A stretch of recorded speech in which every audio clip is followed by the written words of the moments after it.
Les amis, je vois que dans le chat, certains commencent à s'exciter par rapport au film de Détective Conan, qui s'appelle du coup officiellement Détective Conan 25, la mariée d'Halloween.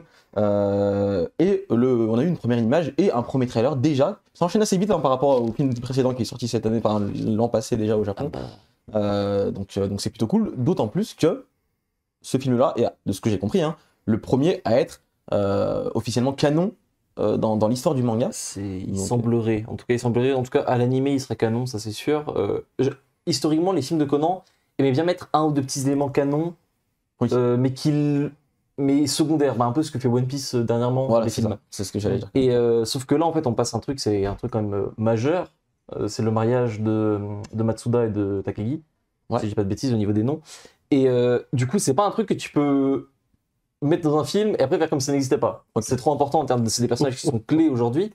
Et en fait, ça explique aussi un peu tout ce qu'il y avait autour de Wild Police Stories, avec notamment l'annonce de l'animé. Oui, parce qu'en fait, tout ça, toute l'histoire un peu là, du film 25, du moins ce qu'on en sait aujourd'hui, ça va se baser énormément en fait, sur Wild Police Stories, où on voit leurs années de formation, etc.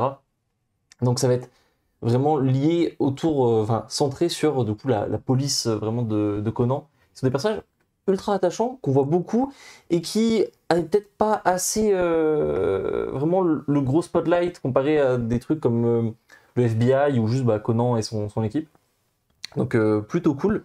Le film a l'air beau. Le film, Conan, généralement les films sont très bons et c'est des films qui battent tous les scores au Japon en termes de box-office. Ouais, ça j'avais vu. Chaque fois qu'il y a un film, il bat Avengers, Endgame, comme ça au Japon. Ah oui. Le seul pays au monde où Avengers n'était pas premier, c'était Endgame ou c'était Infinity War, je ne sais plus. Endgame, je crois. Il y avait dans le monde entier, il était premier, sauf au Japon. Au Japon, c'était Conan. Et c'est toujours comme ça. Hein. Vraiment, là, c'est le 25e film du coup, et c'est toujours une licence qui marche feu de Dieu. Moi, j'y vois aujourd'hui de manière vraiment très extérieure. Conan, j'ai su en plus, c'est 100 tomes, quasiment 1000 épisodes. Je crois qu'on bientôt 1000 épisodes. En plus, non, c'est on a passé les 1000 épisodes. Voilà, donc bon, j'ai quand même lâché depuis très longtemps. Et ouais, quand on me dit bonjour, c'est le 25e film. Moi en fait, c'était ça le premier truc, c'était pas le titre ou autre, c'est le numéro 25. Après, t'es pas obligé de voir tous les films, tu vois. Oui, mais je me dis, c'est quand même 1000 épisodes, 100 tomes, 25 films. Oh la vache. Ils sont pas prêts de faire un marathon. Ah, ouais, c'est vrai que.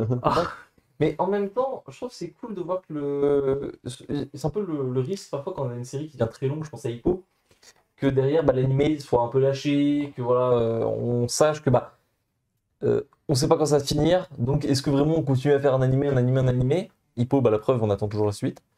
Là pour Conan, il continue de soutenir vraiment le truc à fond et ça fait super plaisir. En fait, ce qui même en France. Alors, ce que j'allais dire justement, c'est que le film il est prévu le 15 avril 2022 au Japon, mais il est déjà annoncé en France chez Eurozone pour mai 2022, donc quasiment en même temps finalement que le Japon. Et là, franchement, je trouve que c'était le cas. Je crois que Eurozone voulait sortir déjà le film quasiment simultanément par rapport au Japon, mais il y a eu le Covid entre temps, les confinements, etc. Ce qui a repoussé d'un an, je crois, la diffusion du film.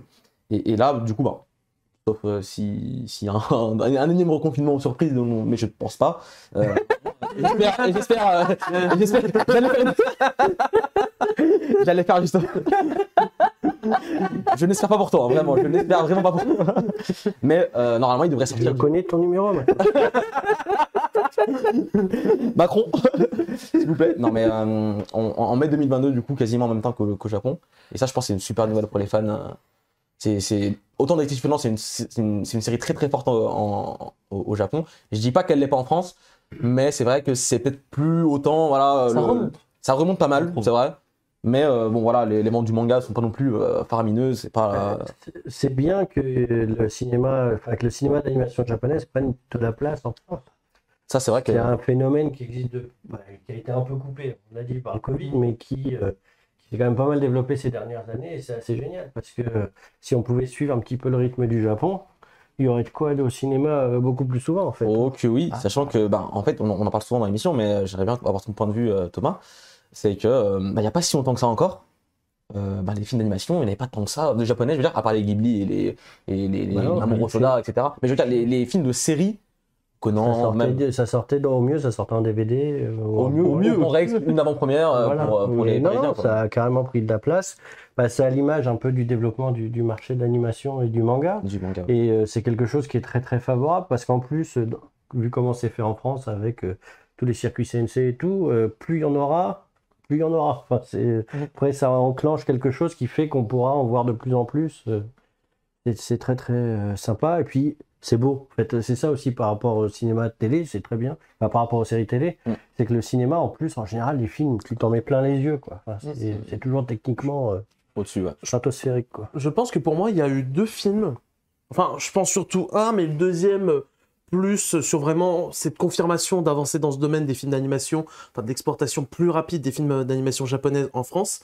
C'est Your Name, je pense, qui a quand même bien marché, enfin dans le monde entier, et notamment en France.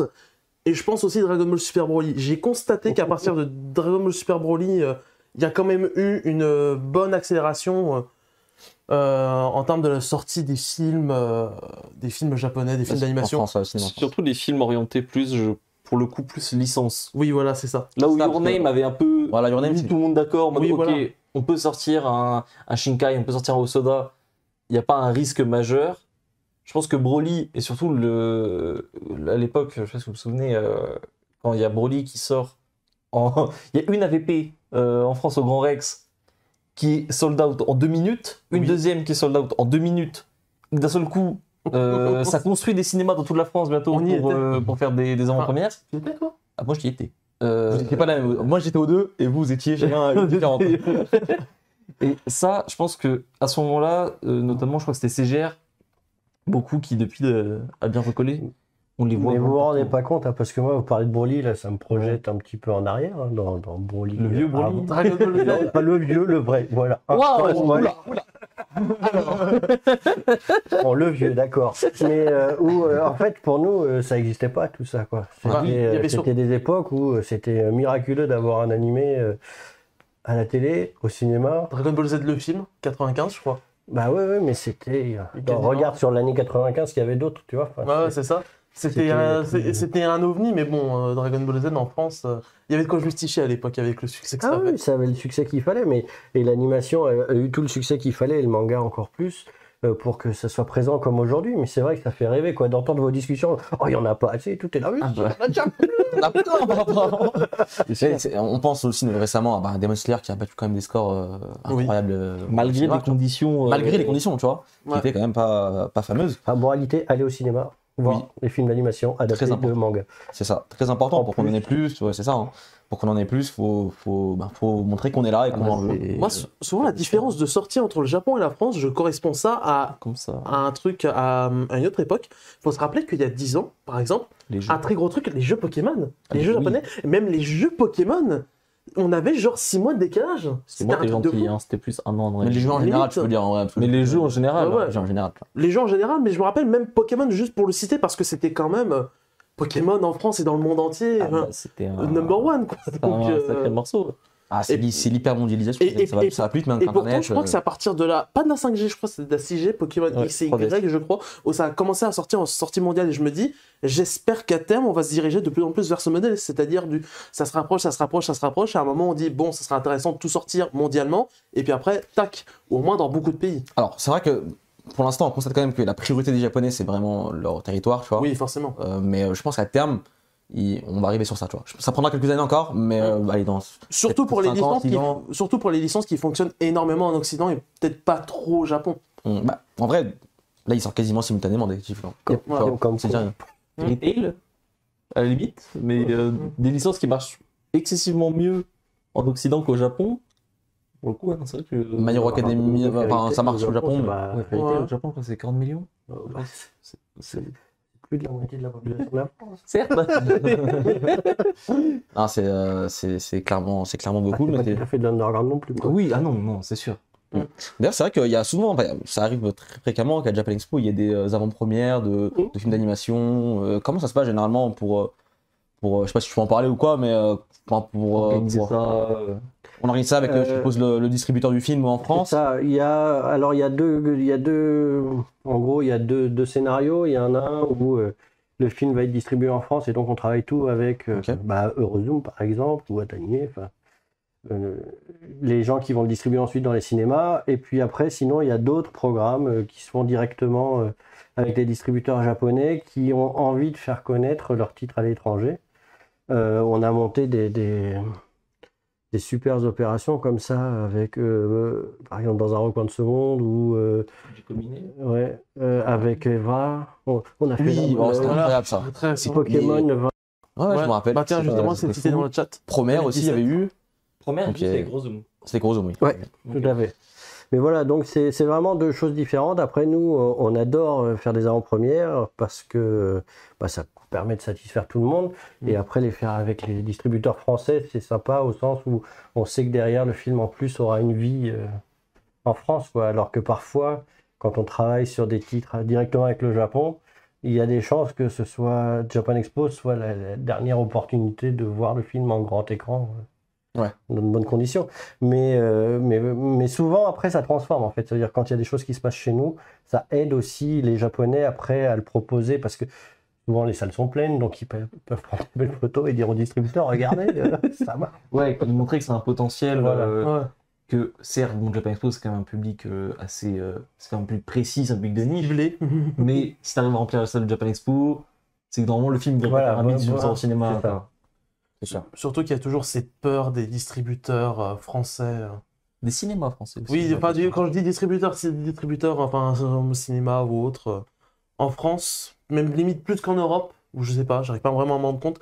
Mais en tout cas, en France, qui ont toujours peur, mais avec des grands succès, des gros exemples qui sont toujours un peu en mode ouais, mais je sais pas.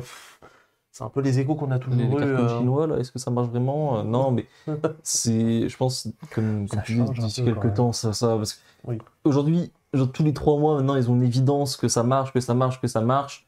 Il y a un moment, même si tu as peut-être des préjugés sur le truc et que tu peux t'inquiéter, normalement, ça saute. Mais pour moi, le pire, c'est vraiment le meilleur exemple. Pour moi, c'est Demon Slayer, encore une fois, je le répète, mais c'est une suite de la saison 1 et ça a pourtant hyper bien marché. C'est qu'aujourd'hui, tu peux vraiment sortir n'importe quoi. Pas n'importe quoi. Non, Demon Slayer, c'est quand même une grosse licence, tu vois, mais c'est quand même très rassurant, je pense, aussi pour les distributeurs de se dire, voilà quoi. Parce que pour aller voir le film, faut aller voir la saison 1 normalement. Pour ceux qui. Voilà. Donc c'est un peu. Et en plus, bon, il y avait le bonus en tout cas en France, les cinémas ont rouvert au moment où le film est sorti. Oui. Mais en même temps, il y avait les jauges dans les cinémas aussi. Donc il y avait aussi le film qui avait leak sur internet. En plus aussi. Certes, il est vrai. Du coup, voilà, bon, la news c'était que le film Détective Conan sort le 15 avril au Japon et en mai 2022, ça s'appelle La mariée d'Halloween et je pense que les fans seront ravis.